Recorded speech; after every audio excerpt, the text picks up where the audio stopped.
కొత్త డ్రామా వేస్తున్నాడు. నిన్న మొన్న మీరు చూశారు. మీ బిడ్డ అంటూ ఎన్నికల ప్రచారానికి వస్తున్నాడు.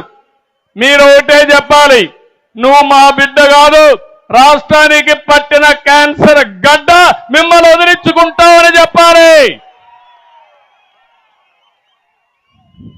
సినిమాల్లో పాత సినిమాల్లో చూసేవాళ్ళ నాగభూషణాన్ని జ్ఞాపకం ఉందా మీకు? తడిగుడ్డతో గొంతులు కోసేవాడు. అలాంటి తడిగుడ్డతో గొంతులు కోసే రకం ఈ జగన్ అని చెప్పి కూడా నేను మీకు తెలియజేస్తున్నా. అన్ని కుట్రలే, అన్ని కుతంత్రాలే, చేసేది మాత్రం మీరు చూశారు. బాబాయ్ ఏమైంది? బాబాయ్ ఊ కిల్డ్ బాబాయ్. ఎన్ని డ్రామాలు జరిగాయి బాబాయ్ దీంట్లో. ఇప్పటికి కూడా అసలు వాళ్ళు అరెస్ట్ అయ్యారా అని నేను అడుగుతున్నా. అసలు వాళ్ళు అరెస్ట్ కారు. కడాన మీరు చూస్తే ఆయన కూతురు, ముఖ్యమంత్రి చెల్లెలు, ఆవిడ మీదనే కేసులు పెట్టారు. సిబిఐ పైనే కేసులు పెట్టే పరిస్థితికి వచ్చారు.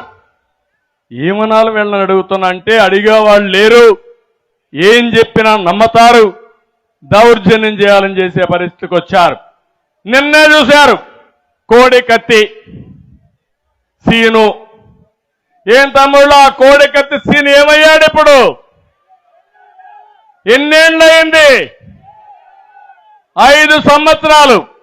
ఒక దళిత వ్యక్తి ముఖ్యమంత్రి ఆ రోజు చెప్పాడు, నేనేదో లైట్ గా పొడిస్తే ముఖ్యమంత్రి అవుతాడని.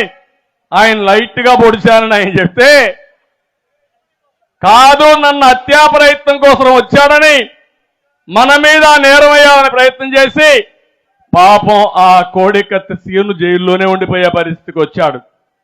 అంటే ఎలాంటి ప్రమాదకరమైన వ్యక్తో మీరు గుర్తుపెట్టుకోవాలి.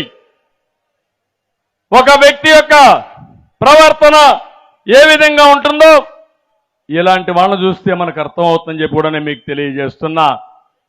ఇంకో పక్క మీరు చూడండి, అందరం మనం ఆలోచిస్తాం, మన చెల్లెలకు కూడా వాటా ఇస్తామా లేదా? ఆస్తిలో అందరికీ హక్కు ఇస్తామా లేదా? ఆస్తిలో సమాన హక్కు తెచ్చినటువంటి వ్యక్తి ఎవరు? ఎన్టీ రామారావు గారు మొట్టమొదటిసారిగా మగబిడ్డ ఆడబిడ్డ సమానమే, ఆస్తిలో ఇద్దరికి సమాన హక్కు ఇవ్వాలని చట్టం తెచ్చిన ఒక మహానాయకుడు ఎన్టీ రామారావు గారని చెప్పి నేను మీకు తెలియజేస్తున్నా. కనీసం ఆస్తిలో హక్కు కూడా ఇచ్చే పరిస్థితిలో లేడు. మొన్నటి వరకు మీరు చూశారు ఏ విధంగా మాట్లాడారో. ఆవిడైతే మొత్తం జగనన్న బాణం. ఇప్పుడు జగనన్న బాణం ఎక్కడికి వచ్చిందో మీరే చూస్తున్నారు. మళ్ళీ అంటే నేనేమంటున్నానంటే, విశ్వసనీయత గురించి మాట్లాడుతున్నారు. ఇదా మీ విశ్వసనీయత నేను అడుగుతున్నా.